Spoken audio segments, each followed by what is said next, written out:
Good morning, everybody. My name is Brian Collins.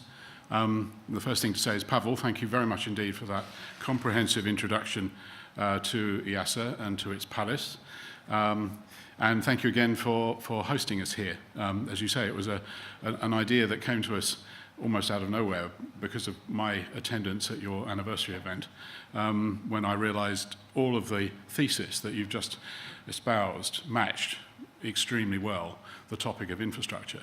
And I'll say a bit more about that in a moment. I'm Professor of Engineering Policy at University College London. Prior to that, I was the Chief Scientific Advisor in the Department for Transport and the Department for Business in the UK, advising UK government on a whole range of things. From those two job titles, you can probably see that that was a pretty broad portfolio. And whilst I was in that job, I started to get really interested in the idea that infrastructure in Europe was a seriously neglected issue. Unlike in other parts of the world, where the word infrastructure was actually quite commonly used. And one Sunday afternoon, after being interrupted watching a football match, I took a phone call from Gary. Gary, welcome. And I should also say Judy, welcome. Both from Wollongong University, 80 kilometres south of Sydney. Gary arrived last night, and those of you who know about infrastructure and civil aviation will know that's quite a trek, actually. So welcome to you both. So I took a phone call from Gary, who said, I'm just opening this large infrastructure research facility at his university in Wollongong. Will you come and do the opening keynote? I thought, oh, go to Australia to do a speech. That sounds good, in spite of being interrupted watching a soccer match. So I did. And we sat down at that time, 4 years ago.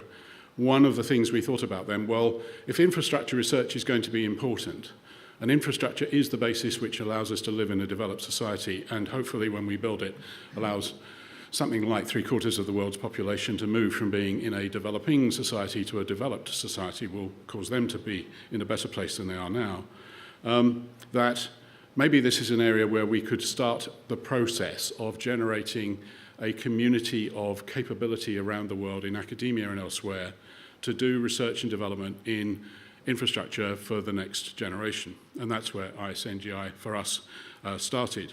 We then discovered, well, I already knew Jim. Where's Jim? Jim, in Oxford. And we met Margot from Delft, welcome to you both, and started the whole process of saying, well, if the first event is in Australia, the second one could be in Europe. But we decided, at least that was part of the thesis for coming here, that we needed to host it in a relatively neutral place. This isn't neutral in lots of ways, but it is neutral in the sense it's not London, it's not Amsterdam, it's not Paris, it's not Berlin. So we couldn't really identify it with a country, which we thought was rather important, because infrastructure is a global issue. And the thesis, as you've just heard from Pavel, of IASA is very much to be a convener of international issues around subjects that really matter. I started this process on infrastructure, interest in infrastructure, when I started to realize how often things went wrong with infrastructure and what that caused us in terms of either financial, social, or environmental damage. And I would be welcoming Chris Barrett from Virginia Tech, but unfortunately he's got stranded in Chicago because someone decided they would burn down the Chicago O'Hare Air Traffic Control Center as a precursor to them attempting to commit suicide. And you can read this news story. So Chris Barrett from Virginia Tech is stranded somewhere over the Atlantic right now. I hope he's not stranded over the Atlantic, sorry, I'll say that another way. But he should have been here this morning. He's probably going to be here later on this afternoon. And there are other colleagues who, unfortunately, I don't think have arrived yet, even from Paris. Most of the Europeans will know there's been a long-going dispute between the employees of Air France, and that has caused them not even to be able to get from Paris to here. I'll tease them that there are things called trains, but when they get here, but there are other people. What's interesting about those two failures is they aren't systems failures, they aren't technical systems failures, they're people. And so the people system in the whole area of infrastructure is just as important as all the technology. And I started to realize that we weren't taking a systems view, we weren't even taking an intersectoral view of how infrastructure worked. Particularly in the UK, post-privatisation, it's less true in different parts of the country and different parts of the world. And I started to realise that actually the heterogeneity of the way in which we felt about infrastructure, how we did or did not do research and development about it, was very different in different parts of the world. And that in itself is interesting. So with this conversation that Gary and I had and then extended to Margot and Jim and others, we started to develop the idea that we should create a community, as I just said, of people who do research. And that's why you're all here. You are the second group of people to come to an event like this. First lot came to Wollongong to start building the future for infrastructure research. So if you think you're at the end of something, you're not. You're at the beginning of something, and we hope it's going to be something that will live and go on. The papers we asked for that you're going to be presenting during this event were legion. We turned very few away. Some of you will know, were asked to revise and modify slightly what you were going to present. And I should thank the members of the academic committee who are here in helping us do that, because in reading through the abstracts of the papers, we have a very high quality event for us in the next 2 days. And it's high quality academic. And that's important in the sense that a lot of people don't actually understand infrastructure very well. Now, I'm not going to stand here and criticize my Prime Minister, but 18 months ago, he made a speech in which he described infrastructure as the magic that makes things happen. And I did exactly what you did, except I winced. So if you think you're coming to an academic conference, you're not. You're coming to a place where magic is developed.